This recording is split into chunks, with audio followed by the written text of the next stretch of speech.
Y antes de entrar a profundizar y a tratar de hacer una exégesis de este pasaje, 2 Corintios 4, versículos 7 al 18, todos nosotros estamos conscientes de que el mundo se encuentra en un tiempo pero muy peligroso.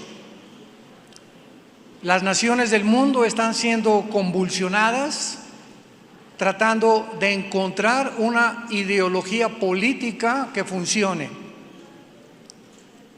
A través de la ciencia nos hemos enorgullecido de que ya fuimos a la Luna y ya China mandó a Marte otro satélite, Estados Unidos igual, etcétera, etcétera. A través de la ciencia médica es impresionante lo que hemos alcanzado. Y así podíamos nosotros darnos cuenta que vivimos en un mundo muy interesante, pero a la vez un mundo que ha llegado a su fin. Tengo en mis manos el libro más antiguo de la humanidad, el libro con los registros más antiguos del conocimiento humano, ya sea química, filosofía, paleontología, psicoanálisis,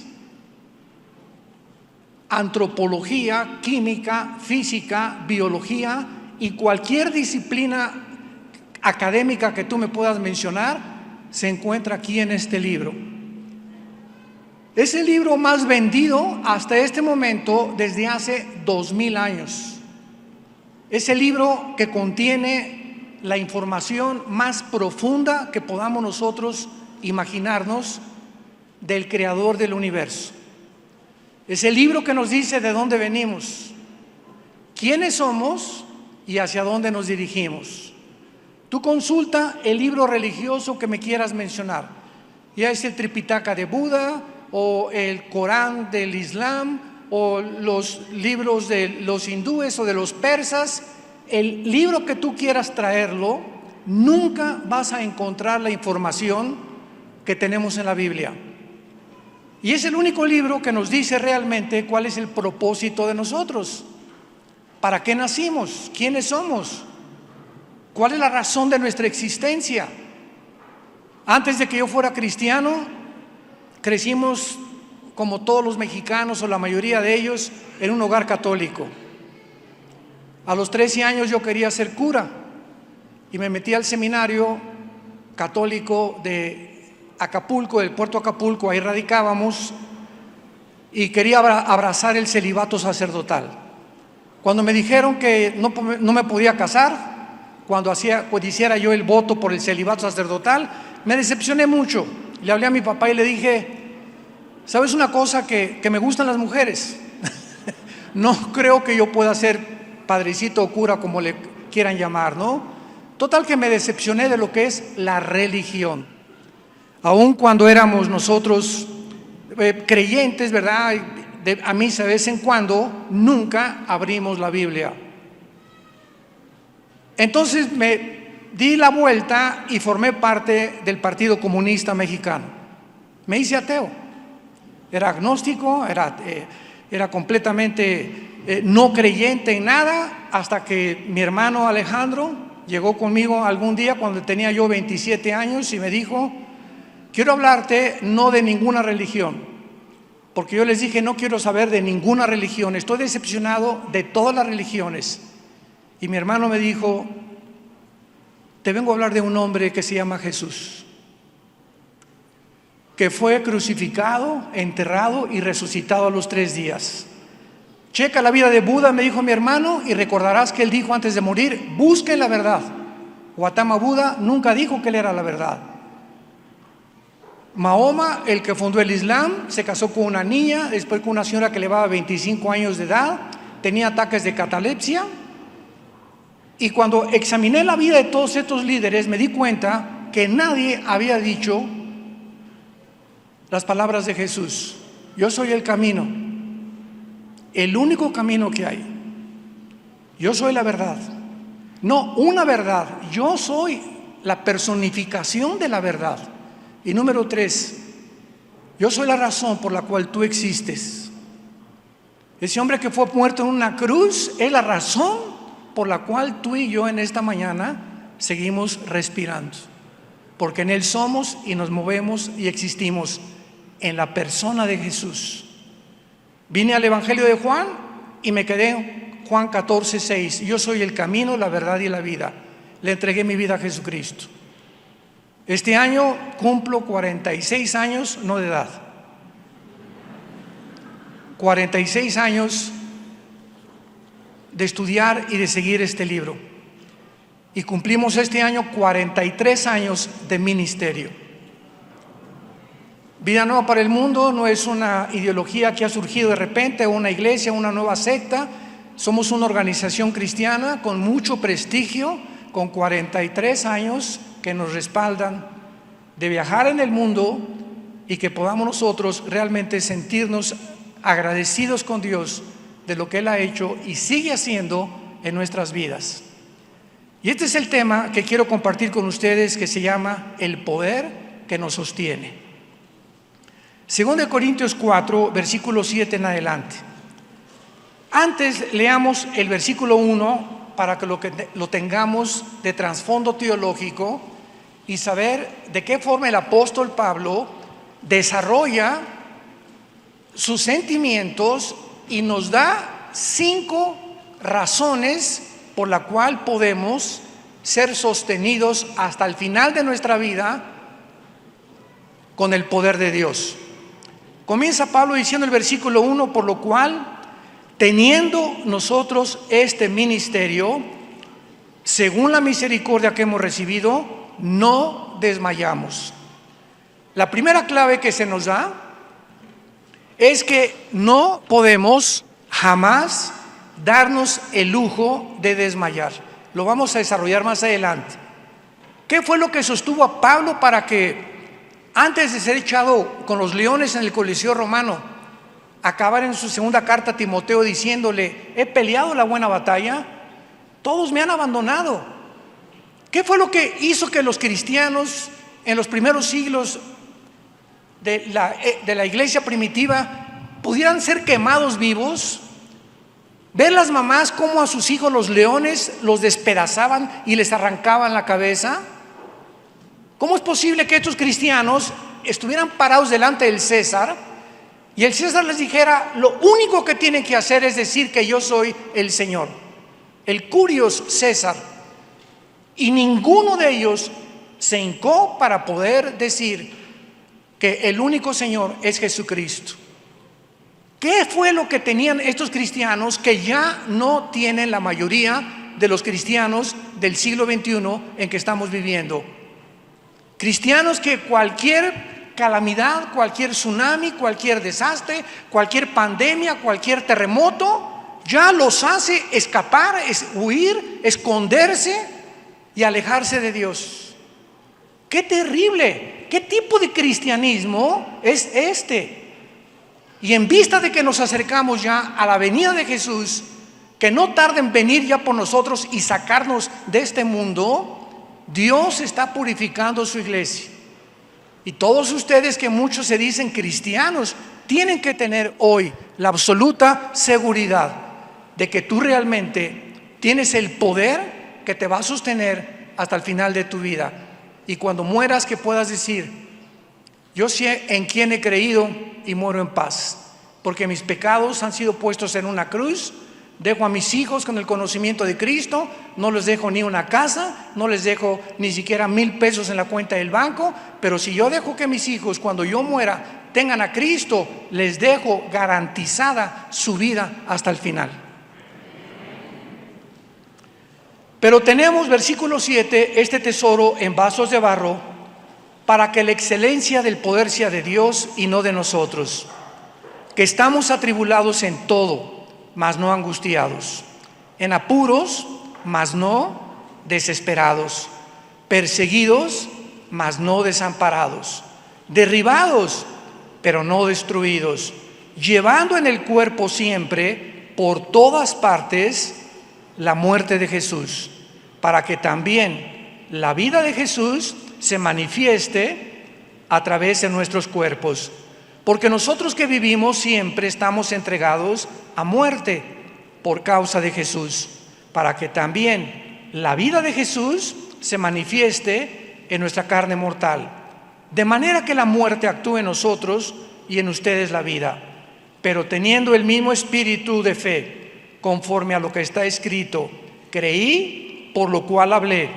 Nosotros también creemos, por lo cual también hablamos, sabiendo que el que resucitó al Señor Jesús, a nosotros también nos resucitará con Jesús y nos presentará juntamente con vosotros, porque todas estas cosas padecemos por amor a vosotros, para que, abundando la gracia por medio de muchos, la acción de gracias sobreabunde para gloria de Dios. Por tanto, no desmayamos. Antes, aunque nuestro hombre exterior se va desgastando, el interior, no obstante, se renueva de día en día.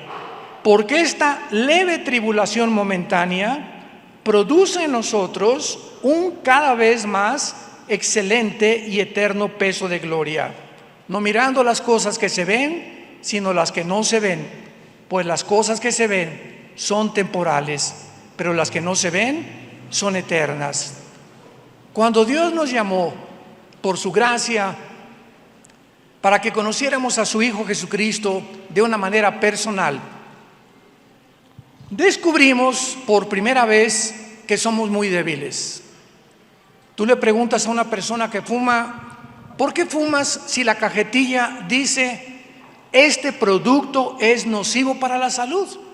¿No sabes que estás envenenando y lastimando tus encías, tu laringe, tu tráquea, tu esófago, los alvéolos pulmonares? ¿Por qué te emborrachas? ¿Por qué abusas del alcohol? ¿Qué no sabes que el alcohol destruye tu páncreas? Te puede venir una pancreatitis o un tumor pancreático muy pronto, el hígado. ¿Por qué lo haces? ¿Y qué te contesta la gente? Porque me gusta. Entonces nos damos cuenta que somos autodestructivos. ¿Por qué, si estás casado con una mujer que es la madre de tus hijos, tienes que dejar a esa mujer e irte con una muchacha más joven por una pasión? Porque sientes dentro de tu alma y de tu corazón que tú tienes que agradarte a tu ego, y tienes 50, 60 años de edad y te crees de 25 y te crees ya Rambo. Cuando examinamos de una manera o desde el punto o la perspectiva psicológica al ser humano, una de las causas por las cuales el lenguaje de la psicología y de la psiquiatría se cambió en Los Ángeles, California, en la Asociación de Psicólogos del Journal de los Psychology de Los Ángeles, fue que los psicólogos llegaron a un grado de decir: es que realmente ya no sabemos quién está loco. Hay cantidad de personas que tienen una apariencia tranquila, etcétera, etcétera, y que son asesinos seriales. Cantidad de personas que tú conoces que se han atrevido a violar a sus hijas, o abuelos que han violado a sus nietos, u hombres que, teniendo todo lo que Dios les podía haber dado, riquezas, fama, y llegaron a la cúspide y al éxito, allá arriba, ya seas deportista, cantante, artista, político o lo que tú seas, al llegar allá arriba te das cuenta que las alturas nos marean. Algo le pasa al ser humano que cuando llega al éxito se descompone. Y lo podemos ver con Elvis Presley, que tenía 500 mujeres en Tennessee, en la esquina de su casa, esperando tener relaciones con él, con sus Cadillacs con defensas de oro. Michael Jackson, el rey del pop, que cuando murió no sabían si era hombre o era mujer, y se descubre después que fue un muchacho pederasta que llevaba a los niños de 8 o 10 años a su granja, ¿verdad? Una especie de Disneylandia que él hizo para violarlos y drogarlos. Y así vemos que se destapan las coladeras y comenzamos a ver a tanta gente que tal vez admirábamos, o que eran políticos o eran ejemplo de canto o lo que tú quieras, que se descompusieron con la fama, con el dinero, con el aplauso, con la popularidad. La Biblia dice que nada podemos hacer y subir a la cima sin Dios. Si tú llegas a prosperar y llegas a la cima de tu vida, donde tú quieres llegar, sin Dios, mientras más alto llegues, de más alto te vas a caer. Esta es la razón por la cual Pablo comienza diciéndonos: este tesoro es el Espíritu Santo. Si lo quieres apuntar en tu Biblia, tenemos este tesoro, tenemos a Dios dentro de una naturaleza humana débil, frágil. Somos egoístas, tramposos, fornicarios, adúlteros. Eso es lo que somos ante Dios. Tú me puedes decir: es que yo nunca me he acostado con una mujer que no sea mi esposa. Jesucristo dijo: es que no necesitas adulterar físicamente para ser culpable de adulterio. Basta con que mires a una mujer con ojos de lujuria, tú eres calificado en el trono cósmico de Dios como un adúltero. No necesitas jalar el gatillo para que Dios te llame asesino. Basta que en tu corazón odies a alguien lo suficientemente profundo para ser clasificado como un asesino delante de Dios. Y ante estas circunstancias nos damos cuenta que estamos arrinconados. ¿Qué hacemos? Es el grito de desesperación de la raza humana. Entonces la raza humana buscó las religiones, alguna ideología, algún sistema, algún budismo, zen o meditación o yoga que nos pueda aislar, concentrarnos en nosotros mismos y tratar de llegar a o trascender a alguna altura. Llámale a Dios como le quieras llamar, para poder mitigar la conciencia que nos acusa que somos pecadores. En Hechos 1, versículo 8, la Biblia dice: y recibirán poder cuando el Espíritu Santo venga sobre ustedes. ¿Quién es un cristiano? Un cristiano no es el que va a la iglesia evangélica o presbiteriana o bautista o católica o griega ortodoxa. Un cristiano no es el que es judío o el que es mexicano o el que es español o el que es inglés. Un cristiano es la persona que tiene morando dentro de su vida el poder de Dios, el Espíritu Santo. Y ese poder que Dios nos ha dado es precisamente para enviarnos a un mundo lleno de lobos. Estamos en un mundo rodeados de lobos, de mucha gente que te quiere hacer daño y tú no lo sabes, de muchas personas muy envidiosas, de personas que te quieren lastimar, que te quieren quitar tu esposa, que quieren arruinar tu vida, que te quieren invitar a drogarte, que amigos y amigas que tienes que quieren que forniques con tu novio, que no hay ningún problema. Vamos a acostumbrarnos a tener relaciones sexuales. Estamos rodeados de tentaciones. Entonces, ¿cómo podemos servir a un Dios que nos demanda santidad si no tenemos el poder para poder realmente enfrentarnos al mundo? Recibirán poder cuando reciban al Espíritu Santo y me serán testigos. ¿Eres cristiano? La primera pregunta que te hago es la siguiente: desde que tú dices que eres cristiano o te convertiste, ¿a cuánta gente has guiado a la cruz? ¿A cuánta gente, a cuántos amigos en tu bufete de abogados, en tu consultorio médico, en tu escuela, en tu taller de plomería, de carpintería, a cuántas personas les has hablado en la universidad, en la secundaria, en la preparatoria, del amor de Cristo en esa cruz?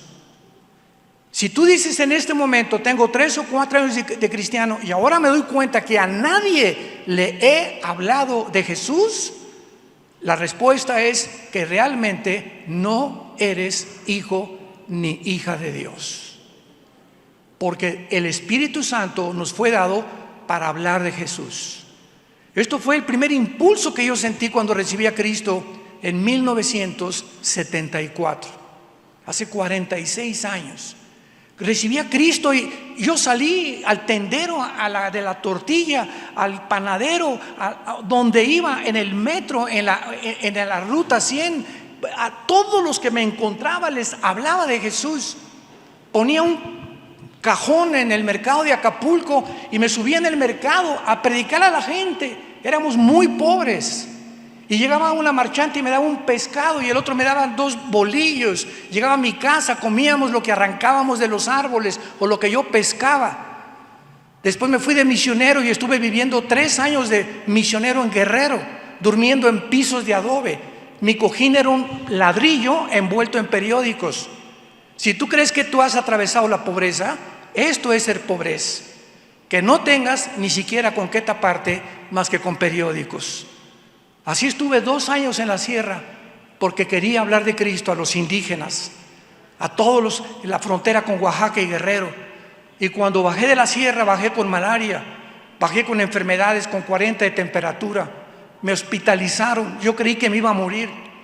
Estuve en un poblado que se llama El Ciruelo en Guerrero, cerca de Coajiniculapa, de puros leprosos. Todavía hay leprosos en las sierras de Oaxaca y de Guerrero.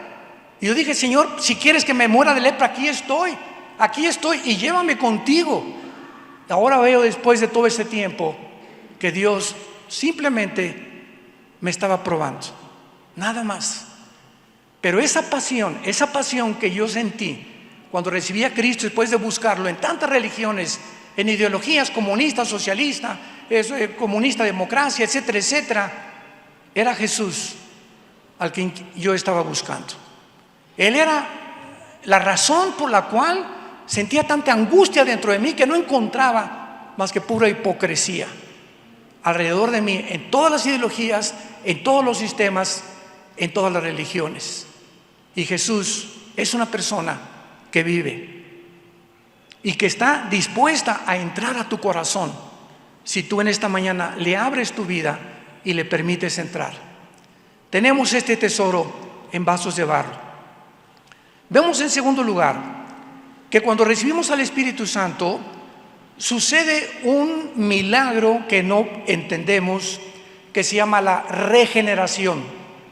En otras palabras, nacimos espíritu, alma y cuerpo. La Biblia, por cierto, es el único libro que te dice quién eres o de cuántos elementos estás formado. Ese fue el error de Carlos Marx. Si Carlos Marx hubiera conocido lo que la Biblia dice de la naturaleza humana, no hubiera creído que el problema es social, lucha de clases, la burguesía contra el proletariado contra la burguesía. Eso es lo que él creyó. Si Sigmund Freud, el médico psicólogo vienés, hubiera conocido lo que la Biblia dice, no hubiera creído que el problema del ser humano está en la mente. Por eso la psicología trata de penetrar la mente humana, discernir la mente humana, el subconsciente con el inconsciente, para mostrar lo que hay en el consciente. Y finalmente Freud atribuyó los problemas al sexo, que desde la infancia hay un problema sexual con el ser humano, etcétera, etcétera. Y así nos damos cuenta que Carlos Darwin, en su libro Origen de las Especies, si hubiera conocido que en 1954 se descubre el ADN por los doctores Watson y el doctor Crick, donde la molécula del ADN o el ácido desoxirribonucleico, para los que no entiendan esto, en cada una de las billones de células que tenemos en nuestro cuerpo se encuentra una información codificada, se encuentra algo que Dios escribió, y en cada célula de mi cuerpo está escrito la altura, el color de pelo, de ojos, el color de piel, todo absolutamente en cada una de nuestras células. Y cuando se descubre el ADN, se descubre científicamente que es imposible, señores maestros universitarios que nos honran con su presencia. Me dijeron que hay como 4 o 5, sean bienvenidos. Les digo con todo mi corazón, la teoría de la evolución ha sido el fraude más grande del siglo XX. ¿Por qué se sigue enseñando en las preparatorias y en las universidades que venimos de chita? Que somos el proceso evolutivo de los animales, porque los científicos también inventan teorías. Y como el ser humano no sabe cómo comenzó todo, pues especula, hipotetiza, inventa. Y por eso se llama teoría. Y ahora el descubrimiento del ADN nos demuestra científicamente, maestros universitarios o biólogos que nos acompañan, que biológicamente es imposible que mi ADN lo tenga un chango, y que el ADN de un rinoceronte no lo tiene la jirafa, y que no existe hasta este momento la mutación entre una especie y otra especie.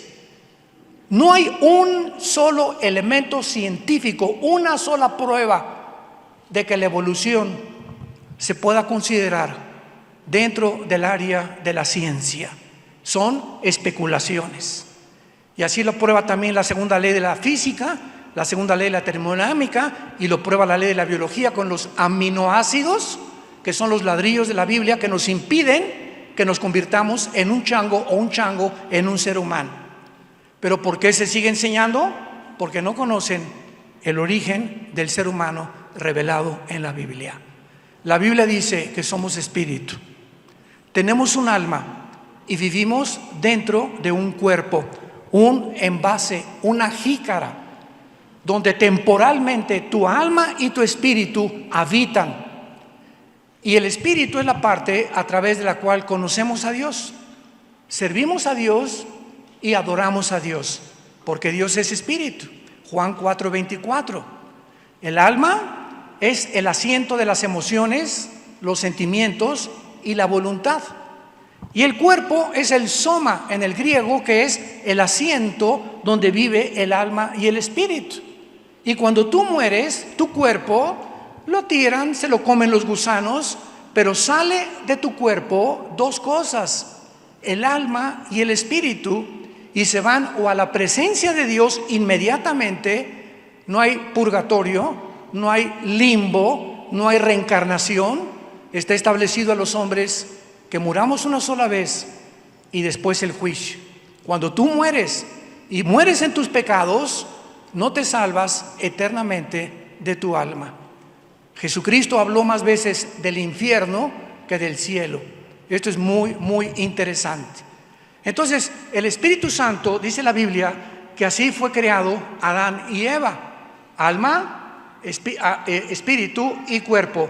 Cuando el ser humano rechaza a Dios a través de nuestros primeros padres, dice la Biblia que morimos espiritualmente.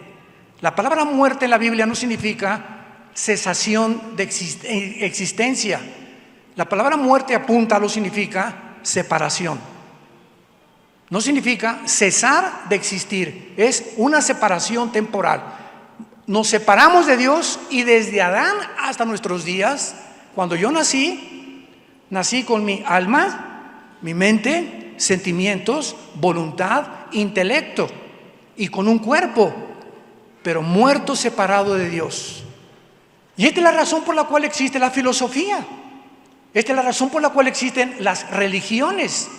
Todos estos sistemas humanos están buscando la manera, porque traemos la eternidad en el alma, muertos separados de Dios, pero en el alma sigue la imagen y la semejanza de Dios en nuestras vidas.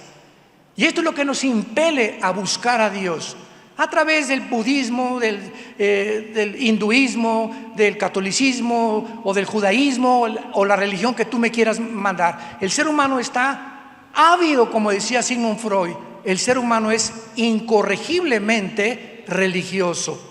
No ha existido una tribu, una civilización, una nación, nunca en la historia, que no haya adorado a algo o a alguien. Y cuando no sabemos quién es Dios, adoramos a la luna, o nos vamos a Teotihuacán a cargarnos de energía, o a comenzar a ponernos en flor de loto o meditación y concentrarnos en nosotros mismos. Estamos buscando la realidad, porque nos creó Dios con ese impulso de buscar la verdad, y es Jesús. Finalmente, cuando tú tienes a Jesús, llegas al final de tu búsqueda y llegas a saber que Él es exactamente lo que nos puede explicar qué es lo que significa ser cristiano. La palabra cristiano tiene dos palabras: Christos, anos.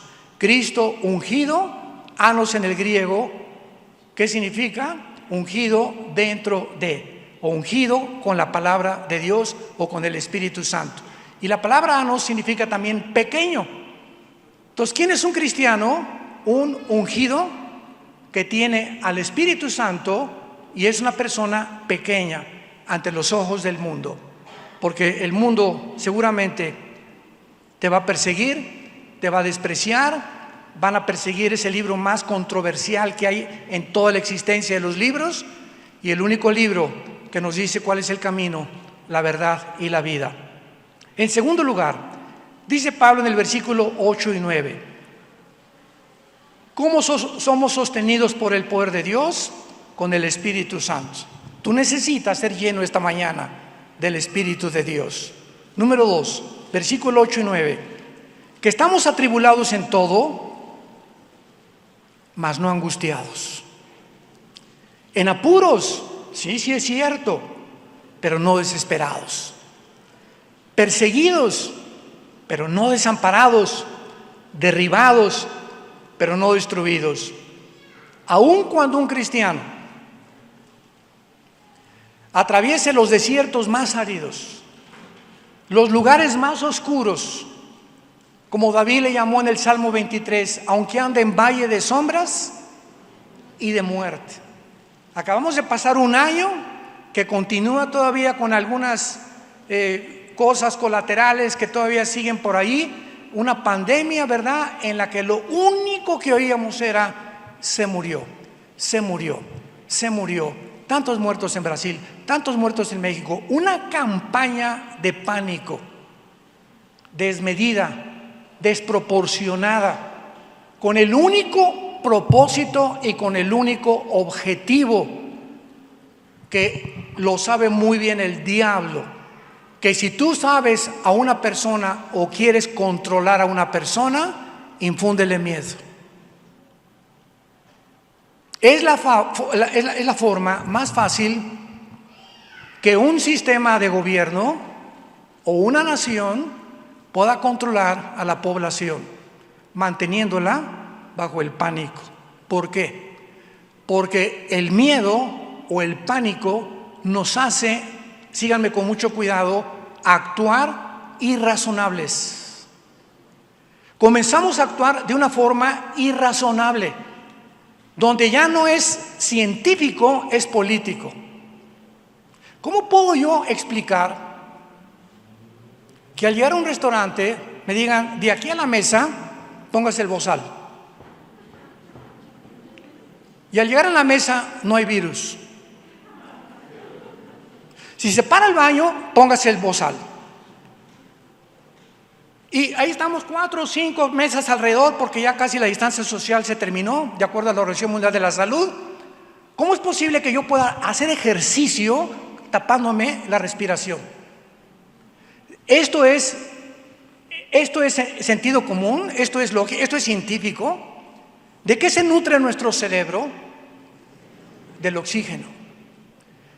Cómprate un oxímetro en la farmacia y ponte esta cosa después de 2 horas y te va a bajar a 80 casi la oxigenación de tu sangre.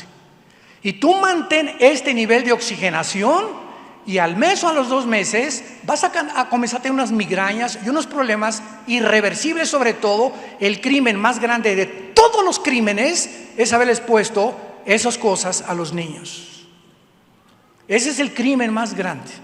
Ahorita el estado de California, Florida, Texas, Idaho y Arkansas en Estados Unidos acaban los gobernadores de decretar: todas las escuelas primarias no van a llevar ningún niño tapabocas. Y la Organización Mundial de la Salud acaba también de determinar, métete al internet para que cheques lo que te estoy diciendo, que en el aire, en los outdoors, o sea, ahí no está el virus. Que lo puedes encontrar cuando tienes una persona a menos de 1 metro que te tosa o te escupa, etcétera, etcétera, pero que no está en el aire, no está en el parque, no está en las playas. ¿Y de dónde nos sacaron? ¿De las playas? ¿De los parques? ¿De los gimnasios? Y de las áreas donde hay, ¿qué cosa? Nitrógeno, oxígeno y otros gases de lo que está compuesta la atmósfera. Es impresionante. Había videos que sacaban a la gente que se metía a la playa a nadar y la sacaban porque no traía cubrebocas en la playa, nadando en la playa. Es lo primero que te quita un tiburón.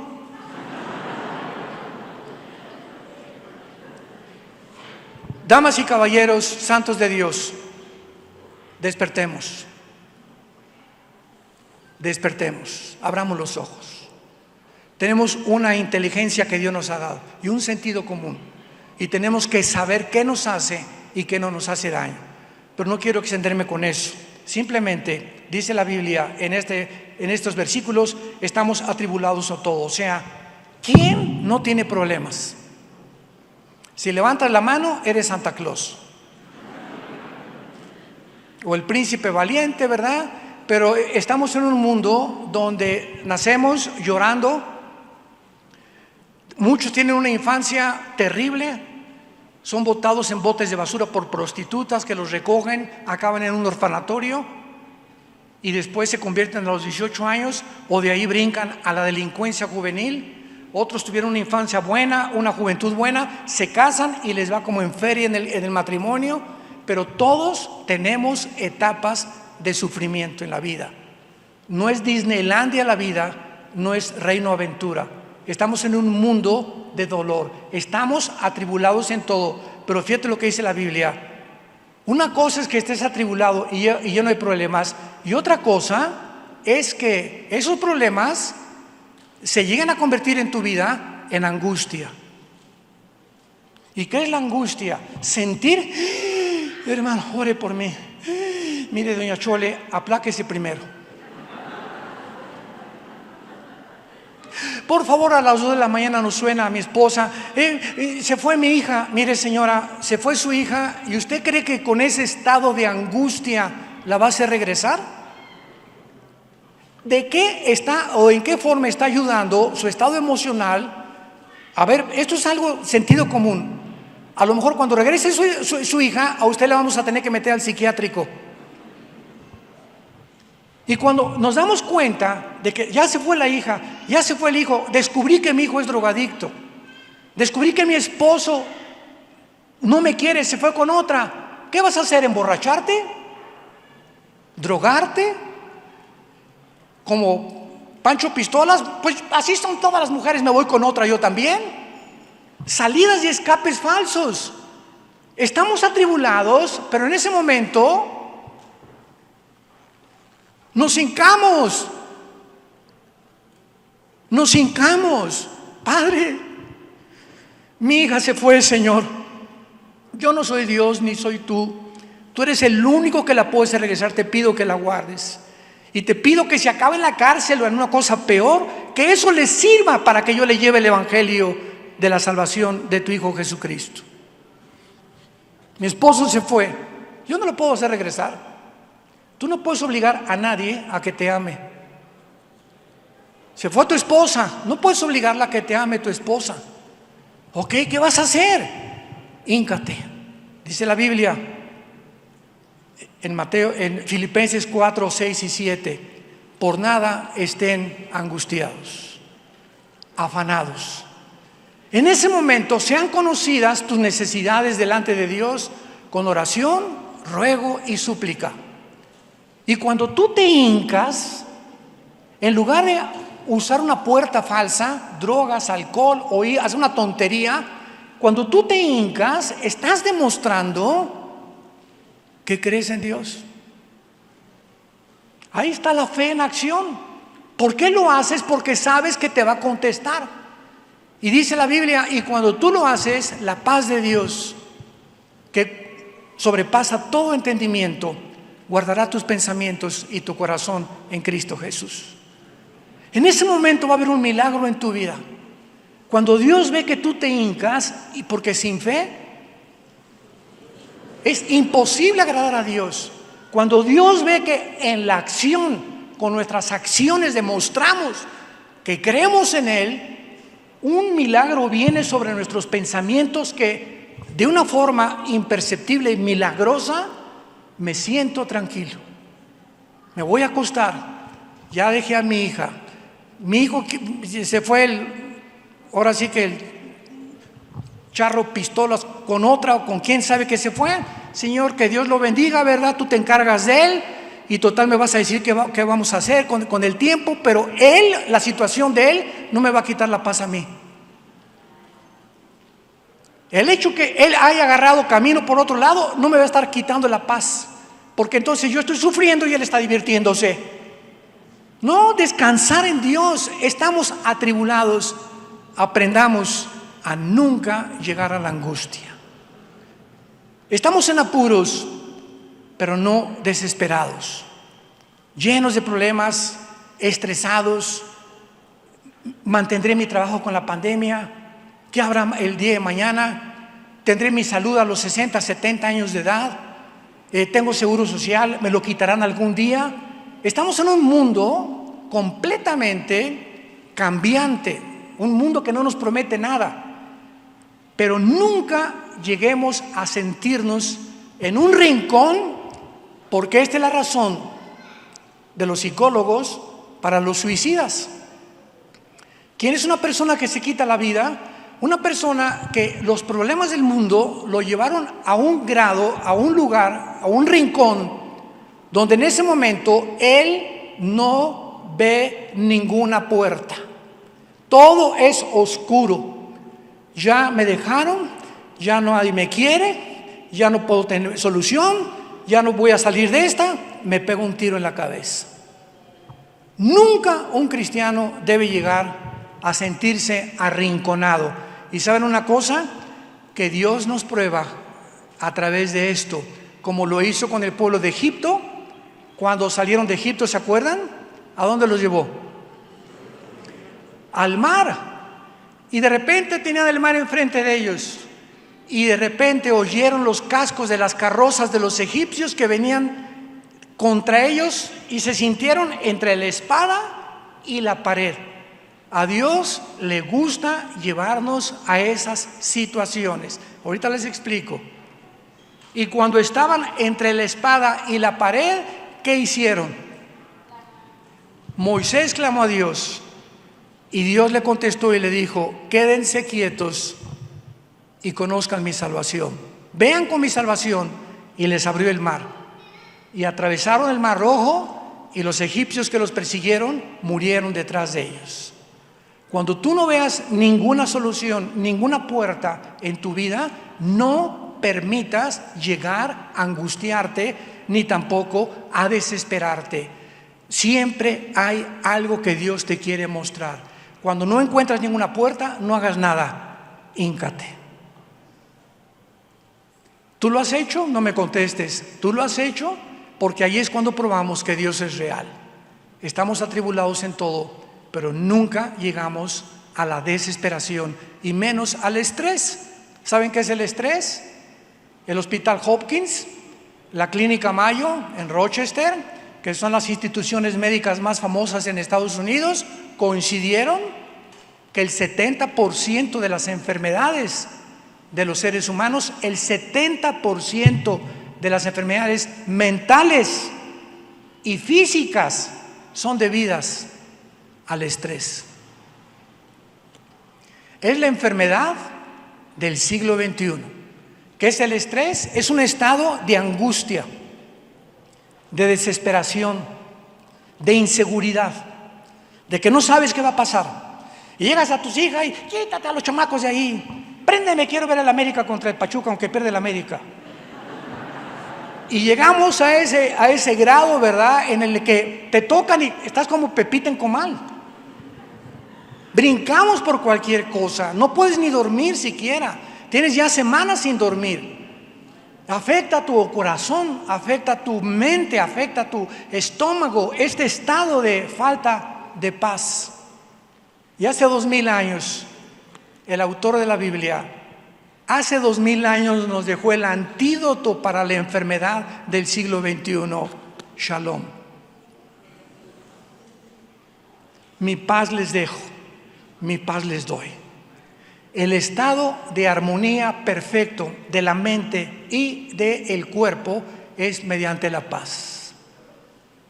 Y cuando hay paz en tu mente, tus órganos, tu sistema gastrointestinal, tu sistema cardiovascular, tu sistema cardíaco, todo funciona a través de tu estado mental. Estamos atribulados en todo, pero no angustiados, perseguidos, pero no desamparados. Tal vez ahorita te está persiguiendo tu abogado, tu esposo te quiere quitar la casa, tu novio dijo que te va a mandar un recado que ya no te quiere, que se va a ir con chencho en lugar de con chencho, etcétera, etcétera. Continuamente vamos a seguir siendo perseguidos. Y sabes una cosa, en la vida, cuando trazas una meta, a la derecha, como dijo Sancho Panza, ¿verdad?, al Don Quijote, oye, los perros están ladrando, están buscando y te están criticando. El Quijote le dijo, ¿verdad?, deja que los perros ladren, significa que estamos caminando. Entonces tú vas a oír siempre gente que le vas a caer gorda. No somos monedita de oro para caerle bien a todos, como dice el dicho. Entonces va a haber gente siempre que va a tener envidia de ti. Dice Salomón, toda excelencia de obras despierta la envidia del prójimo. Y por acá te van a decir esto y otro. ¿Y cuánta gente se mete en las redes sociales a las vistas a ver qué dijeron de mí? Ya no lo hagas, porque te va a desgastar, te va a entristecer y te va a hacer enojar muchas veces de cuántas cosas dicen de ti o de mí o de cualquier persona. Entonces, caminar en la vida, que no hagas caso acá ni acá, nuestros ojos puestos en Jesús, el autor de nuestra fe. No te salgas del camino, no desmayes por ninguna cosa que puedas atravesar. Y finalmente, derribados, pero no destruidos. ¿Hay alguien aquí en esta mañana que ya se cayó del caballo? Tal vez ya cometiste el pecado con tu novia de la fornicación, tal vez eres un adúltero, tal vez has defraudado a alguien, tal vez le has mentido a alguien, tal vez estás buscando amistades por sus intereses económicos y no porque quieras ser un amigo verdaderamente de esa persona. Examina tu conciencia, examina tu corazón. ¿Estás haciendo trampa en la escuela? Cualquier cosa que tú hagas, hay perdón en la sangre de Cristo. No importa lo que hayas hecho, te caíste del caballo, no te quedes tirado. Los que conquistan y los que tienen victoria no son los que se caen, sino los que se vuelven a subir al caballo. Los que se levantan y los que tienen el valor que Dios nos da para vivir la corta vida que tenemos siguiendo a aquel que dio su vida por nosotros en una cruz. Inclinemos nuestra cabeza por algunos segundos y quiero invitarte, si tú nos vienes a visitar o no tienes a Cristo en tu vida, o a lo mejor decías que eras cristiano y a lo mejor hasta perteneces a alguna iglesia de cualquier religión, pero a la luz de la Biblia a nadie le hablas de Cristo. Cuando eres asaltado por problemas, buscas el alcohol, buscas las drogas, buscas puertas falsas, porque te sientes desesperado. ¿Por qué esa desesperación? ¿Y por qué llegamos a esa angustia? Porque no creemos que Dios vive. No creemos realmente que Jesús es real y que resucitó a los 3 días de los muertos y que nos está esperando al morir nosotros, que resucitemos como Él lo hizo hace 2000 años, después de 3 días encerrado en esa tumba. ¿Qué tengo que hacer? Me preguntarás, para poder en esta mañana tener la seguridad de que el día de mi muerte yo pueda morir en paz. La Biblia dice: arrepiéntete de tus pecados. Tus pecados han hecho separación entre un Dios santo y un hombre pecador. Tú no puedes acercarte a Dios sucio, sucia como tú estás. Pero hay buenas noticias. En esa cruz, Dios permitió que su Hijo pagara por ti y por mí lo que nosotros nunca hubiéramos podido pagar con ninguna de nuestras obras. Esto se llama la gracia de Dios. Cree que Cristo en esa cruz pagó en tu lugar por tus pecados mediante el derramamiento de su sangre, y cree también que a los 3 días se levantó de entre los muertos, y en este momento pídele que entre a tu corazón. Dile: Señor Jesús, te pido perdón por mi vida. Ya no quiero seguir siendo igual. Tú eres el único que tienes el poder de sacarme de este pozo donde me encuentro, de la angustia y de la desesperación, de la inseguridad de mi vida. Creo que moriste en la cruz por mí y que vives, por lo cual te pido perdón y que entres a mi corazón como mi Señor y mi Salvador. En el nombre de Jesús. Amén. Gracias a Dios por la palabra de Dios. Gracias a Dios por este libro maravilloso.